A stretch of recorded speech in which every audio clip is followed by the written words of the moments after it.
Rapidinho, André, que o Renato não tá te ouvindo, eles vão colocar em on, Renato. Agora sim. Pode ir, André. Perfeito. A senhora viu esse rapaz por aqui? Não, senhora. E não. E aí, pessoal, o trabalho lá é bom, viu? Vocês vão receber o salário combinado. Não podemos chegar lá sem cozinheira, Léo. Eu sei cozinhar muito bem, senhor. Eu queria começar perguntando a vocês, aos dois, no caso, a pergunta vai acabar servindo para os dois, Dira pode responder primeiro, já que eu falei logo com ela. Como o filme compreende uma passagem de tempo consideravelmente grande, né, assim, uma trajetória longa da personagem, cansativa, como é que foi encontrar, que é claro que o filme tem várias elipses, né, então como é que foi encontrar, Dira, esse cansaço da personagem ao longo de todo esse tempo ali na fazenda e depois na parte política em que ela enfrenta a instituição? Olha, uma pergunta ótima, porque o filme é longo, o filme não é longo, na verdade, eu digo assim, a gente tinha uma robustez de história para contar, de trajetórias da personagem que se desloca bastante e tem uma ida a Brasília, né? Ela tem uma volta, então eu já sabia que a gente ia ter um longo processo de, assim, dessa feitura do filme na frente e por trás das câmeras. Então, é como se eu tivesse guardado fôlego para tudo, sabe?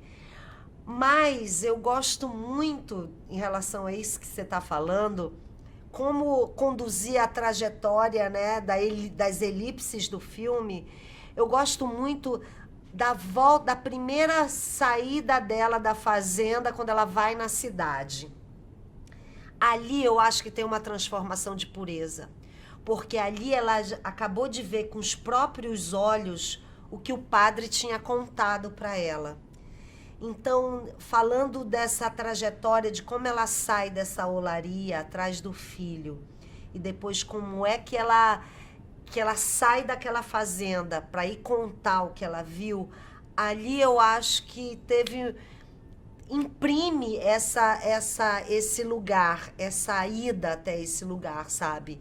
E nesse sentido, eu acho que a gente alcança esse objetivo de demonstrar visualmente, na interpretação, as distâncias e o cansaço dessas distâncias, sabe? Eu sou uma mulher simples, tenho pouca formação. Tá parado por quê? Trabalhar! Pega a tua foice! Quer levar bala? Eu fui parar de cozinheira numa fazenda muito grande. E lá eu vi muitos trabalhadores sendo maltratados. Vai beber dessa água, Francisco? E Renato, no caso, eu estendo a pergunta para você, como é que foi também fazer nesse processo da escrita e nas gravações, né, que eu imagino que a coisa não tenha sido feita de ordem cronológica, mas assim, como é que foi organizar todas essas elipses, tanto na parte da fazenda como na parte em Brasília, quer dizer, organizar tanta história que eu imagino que tenha muito detalhe que a polícia tenha passado para vocês e que tudo que está documentado foi passado também. Como é que foi fazer essa organização para deixar só as coisas mais importantes e mais fundamentais da história dela? Pois é, a gente tenta filmar numa certa cronologia para ir fazer o crescendo, a rampa de emoções, enfim. Mas em cinema isso é muito difícil, né? Porque você depende de mil fatores para compor aquela agenda maluca, que é a ordem do dia, ao longo de 7 semanas. Então aí é a vantagem de você ter um elenco profissional, altamente profissional, enfim, que dá o tom, a temperatura de cada cena, independentemente da ordem que foi filmada, né? Então isso aí nada como ter para um diretor, né, ter em mãos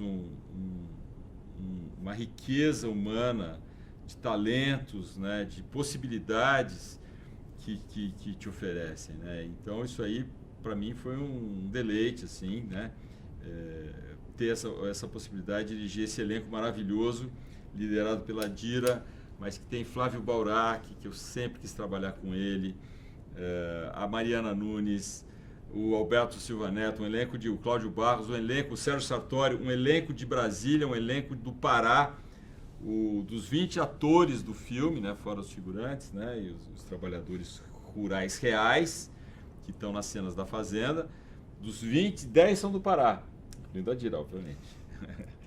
Então, é isso, eu acho que essas rampas, o tom certo de cada... Isso não é só a interpretação, como se fosse só o Mas não é um fato isolado, a interpretação do elenco, mas está tudo onde pôr a câmera, a fotografia, o ritmo da montagem, a música, a ruidagem. São muitas camadas sonoras também, né, junto com a música. A música tem muitas camadas sonoras, mas a ruidagem faz parte da música. Isso é uma coisa que eu trago do documentário, de que os ruídos, eles entrem na camada musical. Aqui quem tá falando é Pureza, nova cozinheira da Base 1. Tem uma conhecida minha que faleceu e eu acho que o filho dela tá trabalhando aí com vocês na Base 2. Você falou dos trabalhadores rurais, né, que a gente vê muito claramente pela autenticidade do filme, que você traz isso também do documentário, quer dizer, essa coisa de atores e não atores estarem muito bem integrados ali no filme, né? Então, como é que foi fazer com que isso ficasse tão bem integrado? Quer dizer, que a gente, como público, como você fala, mal note tanto direção de arte quanto questões técnicas mais específicas e entre realmente na história sem distinguir quem é ator, quem não é, né? Porque Dira-se está ali no meio de todo mundo como se também fizesse parte daquela realidade. Como foi fazer isso para os dois também? Olha, para mim foi muito especial, demais, em todos os sentidos. A gente está falando de um filme que se passa no meu estado, no estado do Pará. Eu sou uma pessoa com um perfil altamente, com uma brasilidade no rosto, né? E então, assim, eu sinto que o Pureza, o fato dele ter sido filmado lá com esses atores que a gente chama não atores, né? Porque eles estão tendo a sua primeira experiência cinematográfica, mas é muito bom ver a dimensão de realidade que eles nos entregam para nós atores.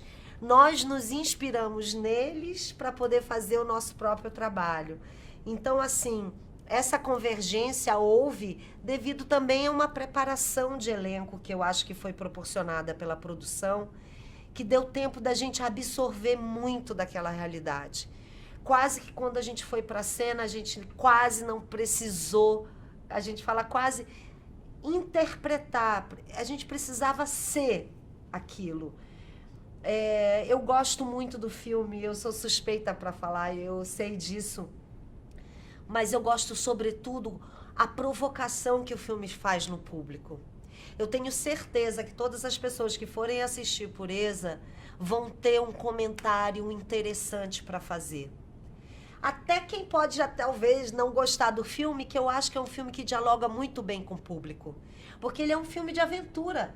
A gente está falando de trabalho escravo contemporâneo, de abolicionista, de uma mulher, de uma biografia de uma mulher real que ganhou um prêmio Nobel de Direitos Humanos.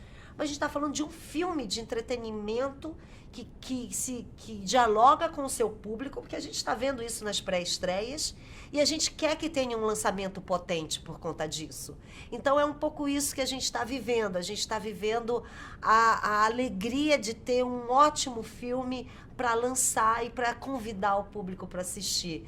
E para ver essa realidade sob a ótica de uma mulher muito corajosa, muito determinada e muito... que eu acho que todo mundo vai reconhecer uma mulher dessa na sua família. É bonito como os trabalhadores rurais identificam na Pureza essa mãe que está lhes faltando aí, e ela identifica neles o filho que ela não está encontrando, né? Ela encontra filhos ali, né? Gente, muito obrigado. Exatamente. Muito obrigado. Eu que agradeço. Obrigado. Obrigado. Parabéns pelo filme. Obrigada. Tchau, tchau. Valeu.